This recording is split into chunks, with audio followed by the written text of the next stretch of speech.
Hey, this is Matt once again. Welcome back to another video. And this is a paid request for Phil. Thank you so much for that. For those interested in requesting any type of videos, feel free to send it either directly to my PayPal. I do have a Cash App as well. Links are down below in the info box, and I will get to it as soon as I possibly can. So thank you for that. It could be pretty much any type of video, review, re-review, thought streams, commentaries, whatever the case may be, video game stuff, playthroughs. But Phil wanted me to talk about Krull, the 1983 sci-fi fantasy film, directed by Peter Yates, who did the Steve McQueen film Bullet. He also did An Innocent Man, well, the movie An Innocent Man, which is a pretty decent Tom Selleck film. And this is a film that I will say is very nostalgic to me. And I always liked Krull. I was always a fan of Krull.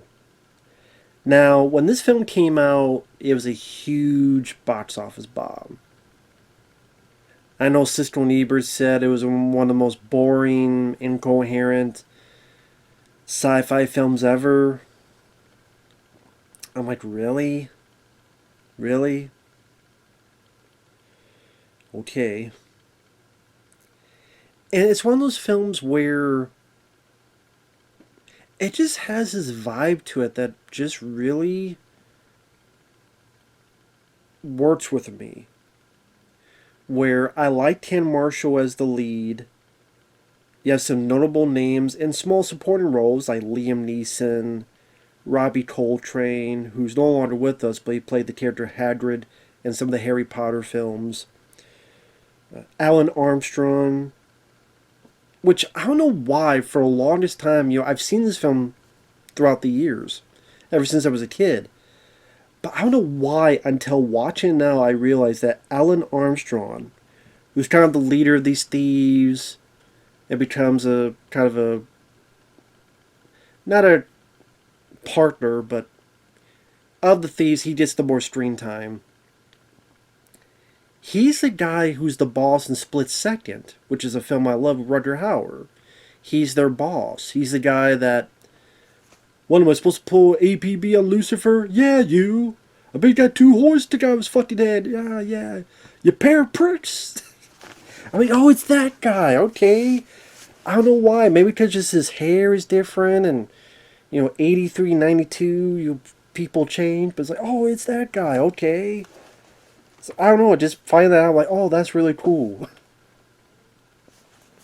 But I mean, before I go on, the story, it's pretty simple. The Beast and its fortress, the Black Fortress, is going through space, lands on Krull, and the Beast wants a bride, as his army of creatures called Slayers. They go rampant across the land.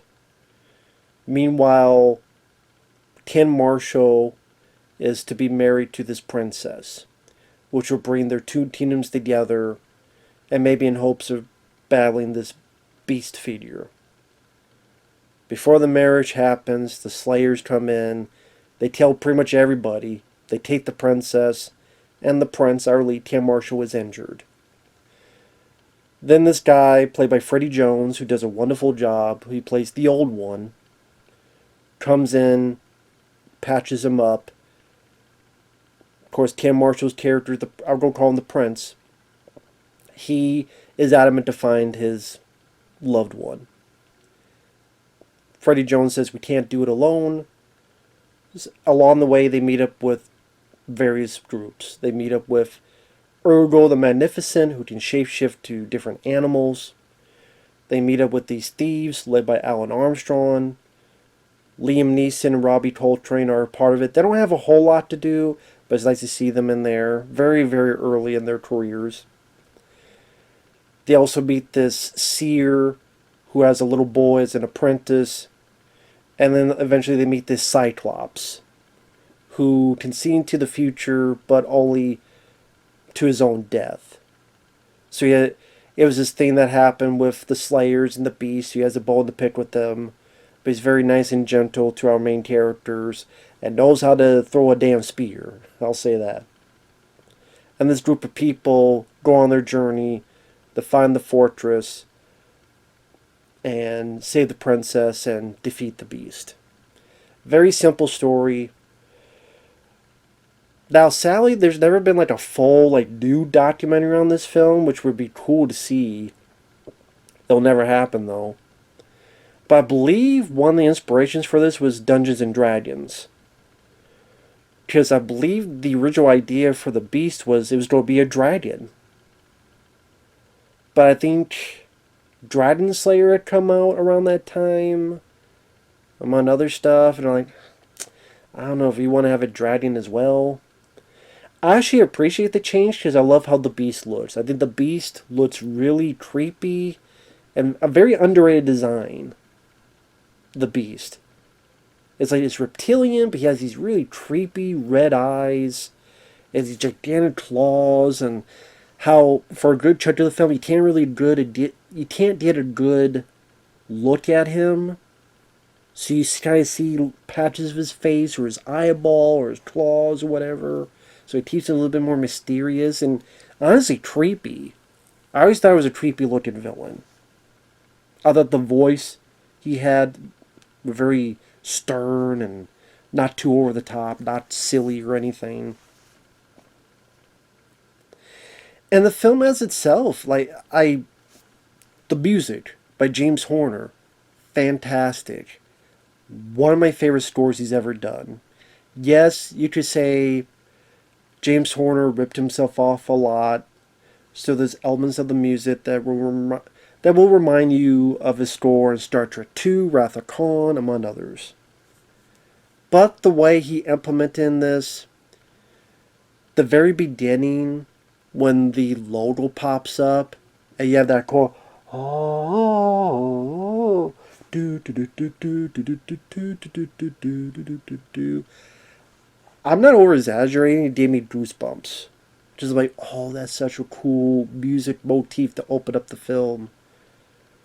And I love the score. I love the opening score, but my favorite is the Ride of the Fire Mares.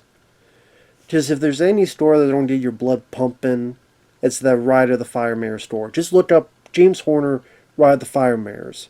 You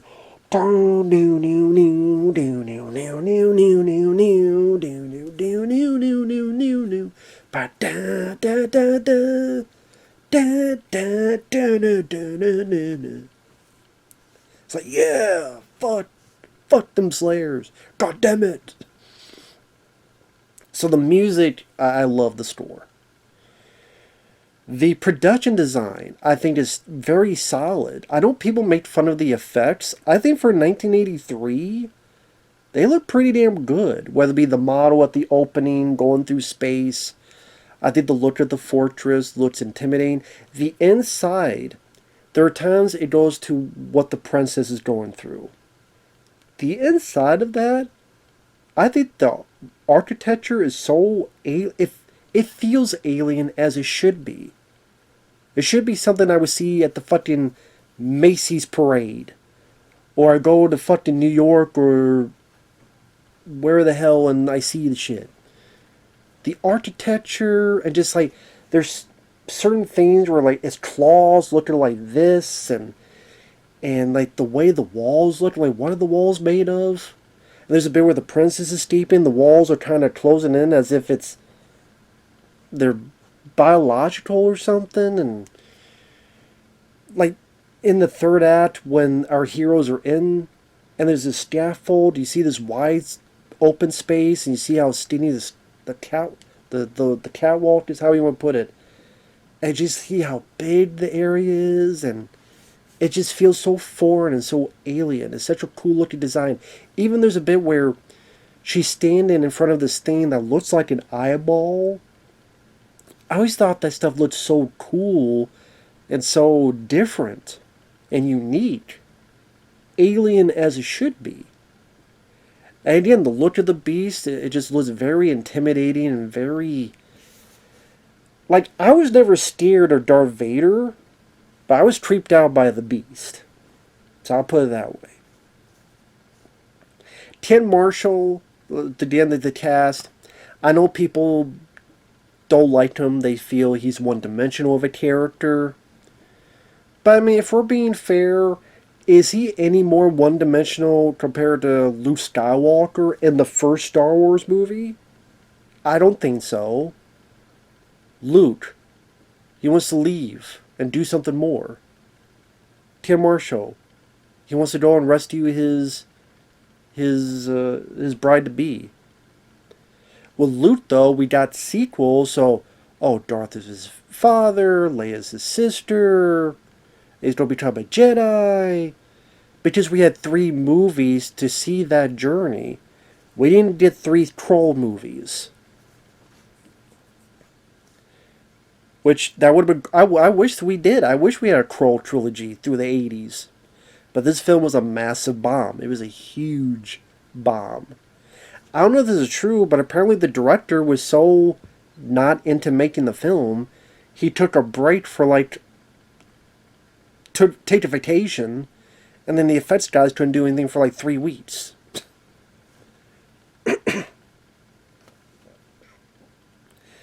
While I do like the film, maybe Peter Yates was not the right guy for the job. I don't know.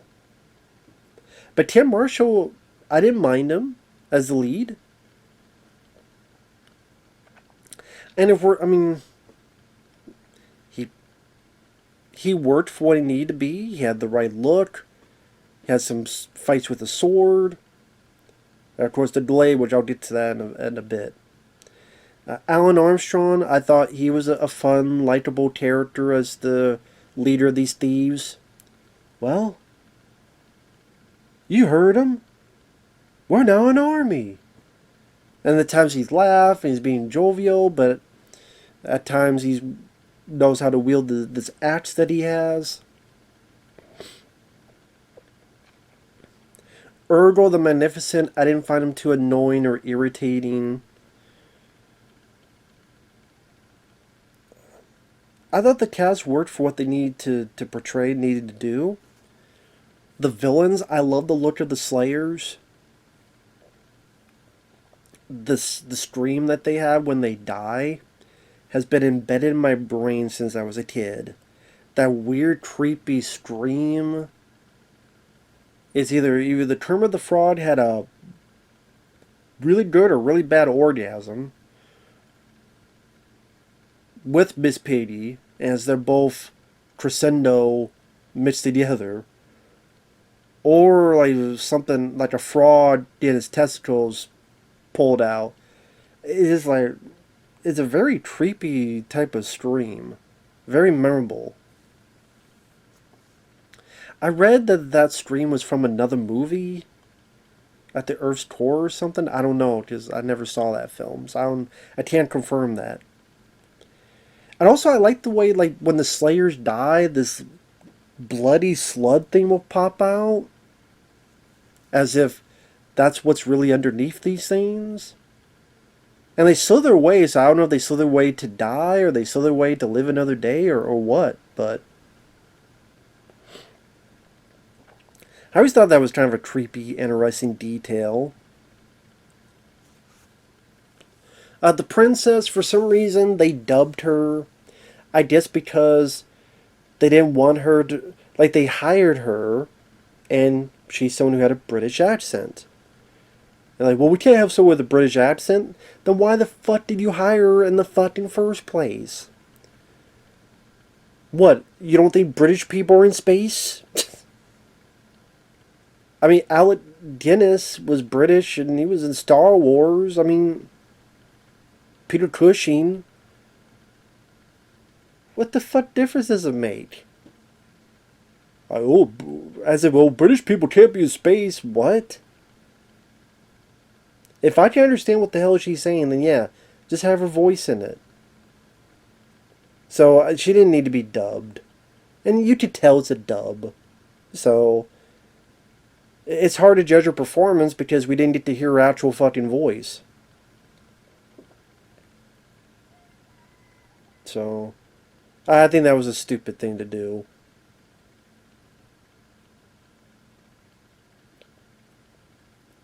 The Slayers, like the way Yates there's certain scenes like when they're attacking Tim Marshall, the kingdoms and the families. There's certain ways they stage the Slayers that has a bit of a creepy vibe. Like when the prince is trying to escape, and like him and like her and the guards, you see like the Slayers up top just standing there in silhouette looking down.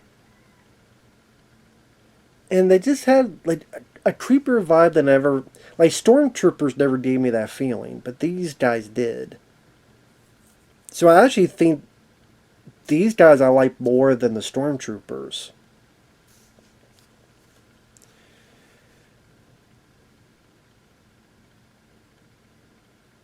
And the journey is either Kim Marshall has to go get the glaive from the lava in this mountain, which I don't know if they explain how he could reach in and not get his hand burnt off, but I guess it's fate karma. It's magic. It's voodoo magic. Just how it is.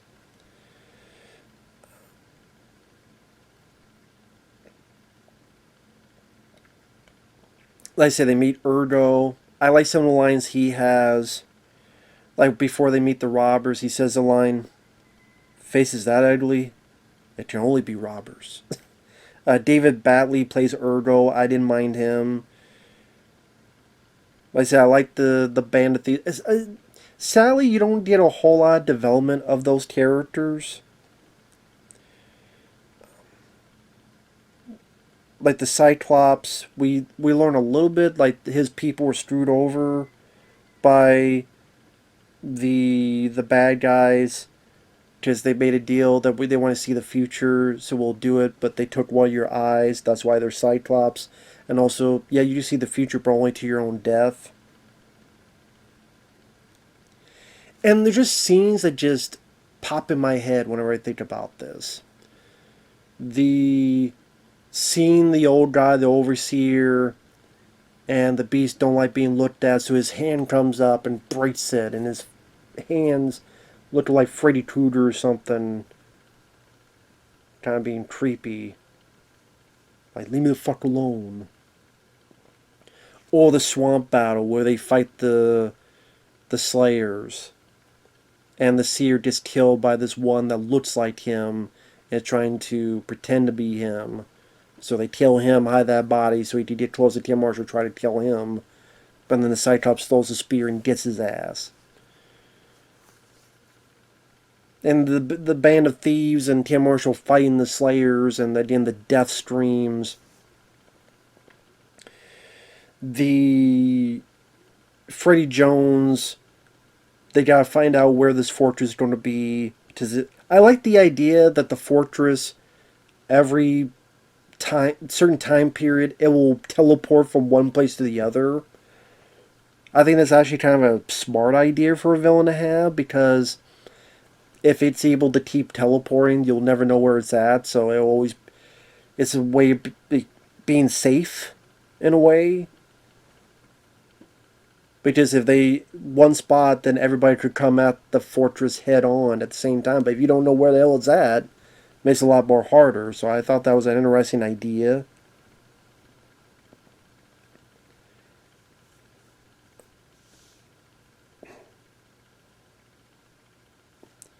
Freddie Jones going to the Widow of the Web, and you learn a bit of backstory about him, where him and this woman loved each other, and he left, and they're very, very old figures. And I guess the idea is that she had a kid without him knowing. Her anger for him led to her killing the kid, and by doing that, she's been imprisoned and cursed to be in this for however long it may be.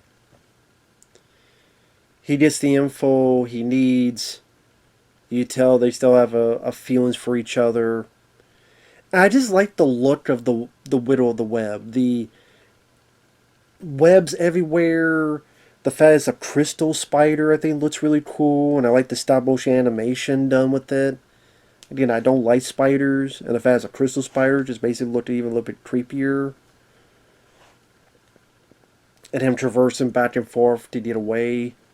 To get to, then get away from it. The idea that he gets his information, but with a price. So the sand when it last drops, he'll die. So it's like the ultimate sacrifice. Again, the horses, which are the fire mares, and yeah, that music play out. And I swear they fucking stole that for fucking Rise of Skywalker. Horses in space, horses flying and shit. You tell me Rise of Skywalker? And then, what was it? Was it years ago? J.J. Abrams, the rumor was J.J. Abrams going to reboot Krull. I went, interesting. So he definitely knows about Krull. And he directed Rise of Skywalker, which has fucking horses flying. You can't tell me he was inspired by fucking Krull or ripped it off. And let me tell you something, Krull is better than any fucking Disney Star Wars movie. I shit you not. I don't care which Disney Star Wars movie you name. I don't care if you name Solo, that he could suck your dick. I don't care if you Rogue Rim Job 1. I don't care if it's Star Wars The Footboy Awakens. I don't care if it's The Last Shithead. I don't care if it's The Rise of Shitwalker. I don't care which new Disney Star Wars film you mention. Krull is better than every fucking one of them. Because Krull has something they don't, and it's heart. Heart in terms of, you could tell that the production design and the creativity of like the Widow of the Web and the Fire Mares and the Beast and the look of it. I do think, though, one issue this film has that I do think was the detriment, sadly, to why it bombed, is it doesn't have much of that punch of action spectacle that Star Wars and Empire Strikes Back had. You gotta remember, this is 83. This is the same year Return of the Jedi is coming out. I'm sure people are at least seen the trailer advertised for Return of the Jedi. In fact, I don't even know what part of the year this came out. This might come out after Return of the Jedi. I don't remember which one. Because Return of the Jedi was May. Because Return of the Jedi was the day I was born. May 1983. So I don't know if this came out before or after.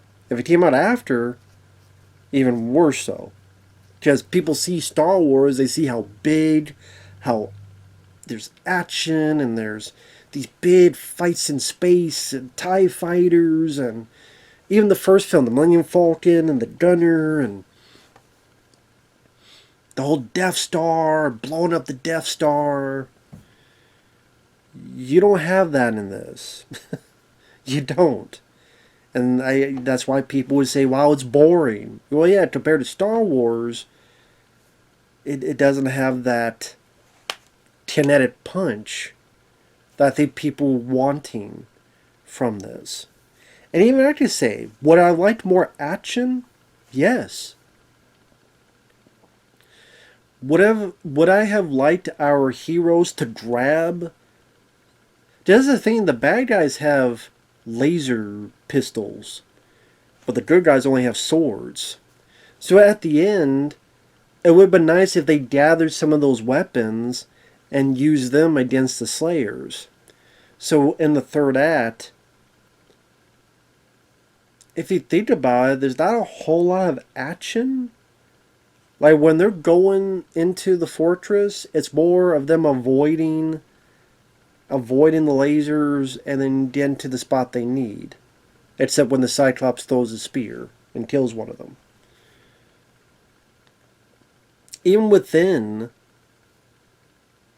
I wish that some of the other characters like Liam Neeson and Alun Armstrong, they killed a lot more Slayers. Like you have them battling these Slayers, going back and forth and traversing the area, and maybe some get picked off of the good guys, but they picked off some of the Slayers. I wish they had done that. Instead, spoilers, Robbie Coltrane gets killed outside of the fortress. Liam Neeson saves Alun Armstrong, gets hit, he gets killed.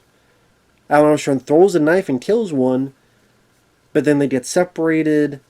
3 of them get trapped in this thing, which is still an effective scene because one guy, he can't move and the spike is slowly going. And that's the thing, people get killed in pretty grisly ways. I'm not talking about blood-wise, but when you think about them, they're pretty grisly. Like the Cyclops, he saves them. He knows that if he defies, he's going to have a painful death, but he's doing it to save the day. He's like, it's my time. He gets crushed by walls. That's a grisly death. Or again, a guy, here's this spike slowly going into him, slowly. That's a pretty painful, grisly death. So they don't sugarcoat it. A good chunk of people die in this movie.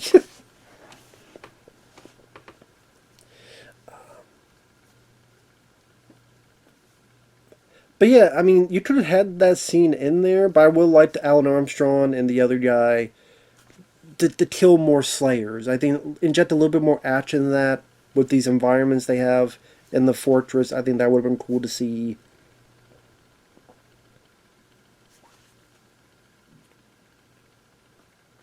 Maybe 2 or more skirmishes with the Slayers in the first half to middle section of the movie, I think could have helped pump up the action and excitement for people a bit.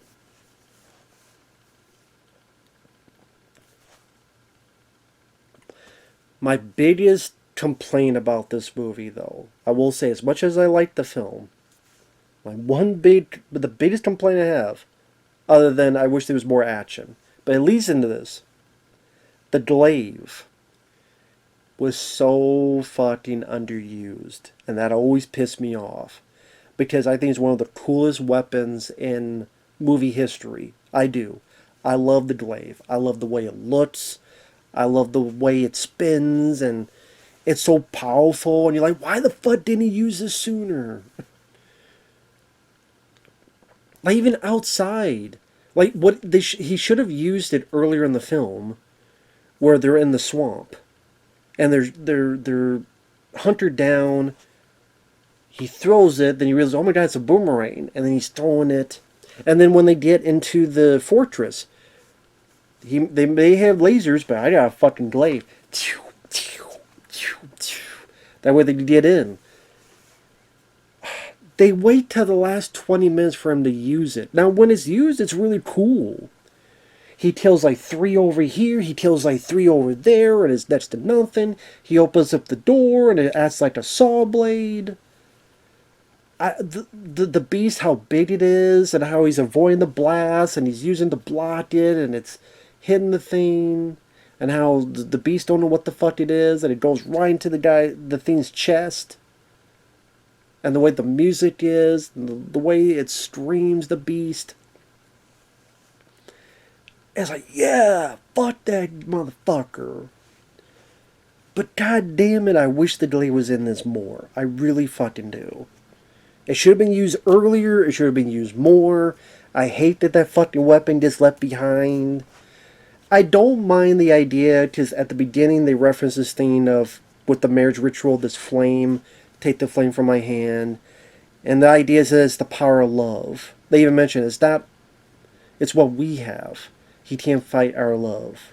This is the power of love to Huey Lewis. Actually, this is before that song, because Back to the Future was 85. But yeah, just cue the power of love. It's the power of love. And now he has a flamethrower hand. Which that definitely seems like Dungeons and Dragons stuff. And some people find that silly. I love it, because I think it's cool to have like a flamethrower hand, like, and it's just the way the music by James Horner elevates it, and the way they do it, where obviously it's hard, when it comes out of his hands, it's kind of hard to do that practical, but a lot of it's practical. You see the beast and the flames around it, and pieces of the flame are practical. This fucking flamethrower. Flamethrower of love. That sounds like an 80s song. Flamethrower of love. But what I wish they did was, you keep that in, but then have them, like, now let's burn it up. Maybe the flames, like, melt pieces of his skin so he could get the Glaive back. But when it comes back, the Glaive's on fire.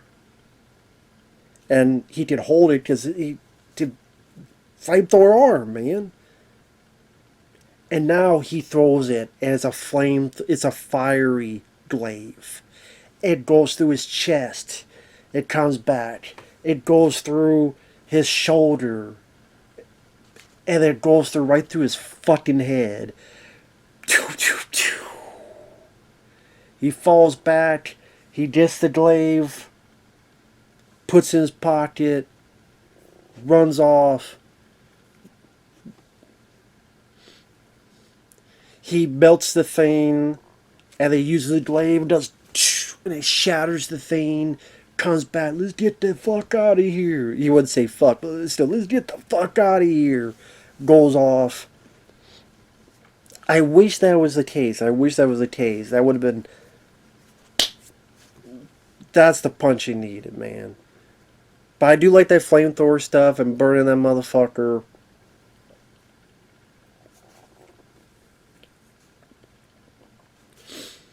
And the few make it out of there.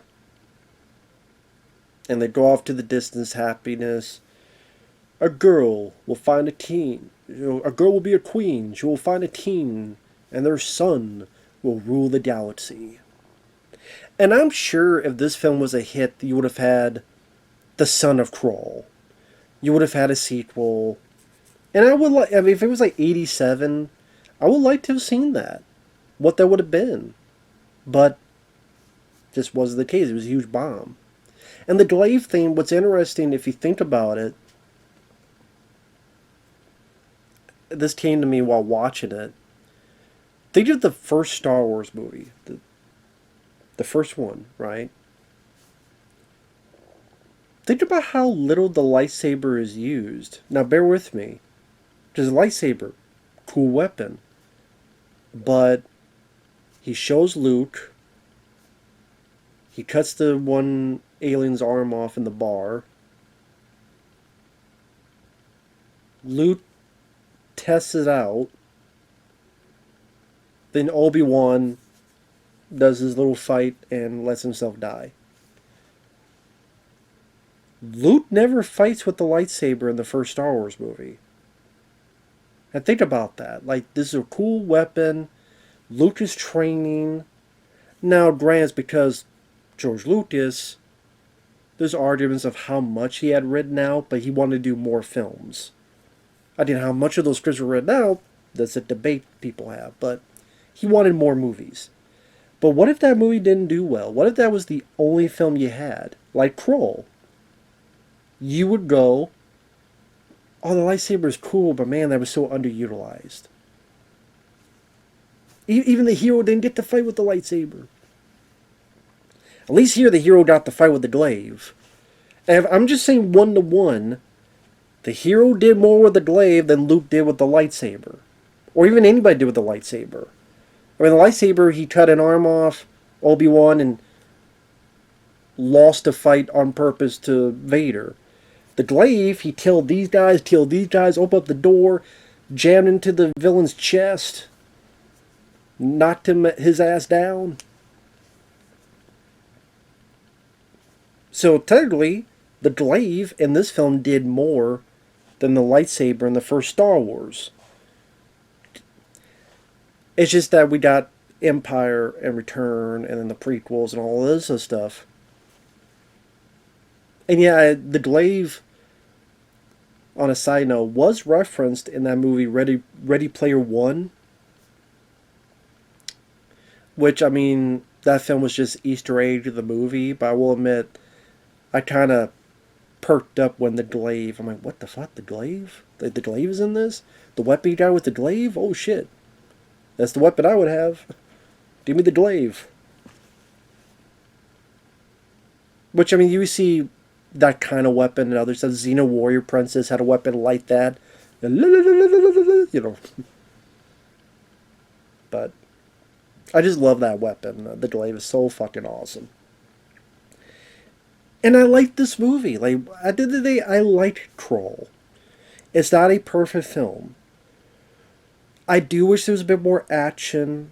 I wish the glaive was used a bit more earlier in the film. I don't think the girl needed to be dubbed. You say Tim Marshall's one note, but I mean, again, then you'd have to say Princess Leia and Luke Skywalker are one note in Star Wars. But I like them in those movies as well. In that movies. Talk about the first Star Wars. I like them in that. I like Tim Marshall in this.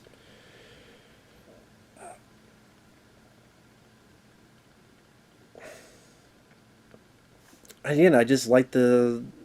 There's a lot of fun, solid moments throughout it with a great score, some nice production design, and just the whole vibe of it just works for me. Like I said, I wish there was more action. So I'm sure that's why people felt it was boring. I can understand that to a point. So maybe if I didn't have nostalgia, a bit of nostalgia goggles, maybe I would feel more in that direction. But again, that's the thing. If an audience goes into this and they've seen those Star Wars movies, this would definitely disappoint the fuck out of them. If you're expecting that. And that's the thing, like, it had a big enough budget, it's a studio film, cool poster, I fucking love that poster. That poster is one of the best 80s posters. I mean that. If I did top 10 80s posters, that's on there. And you're expecting, like, all this, it doesn't have as much action as things it's spectacle as people thought it would. But I think what's in there works fairly well, and yeah. I want to see a documentary on that film. I really do. I want to see 4K. Where's the 4K of it? Of Krull. God damn it. Get the 4K out. With that said, thanks for watching. Take care, and we'll see you guys later. Bye-bye.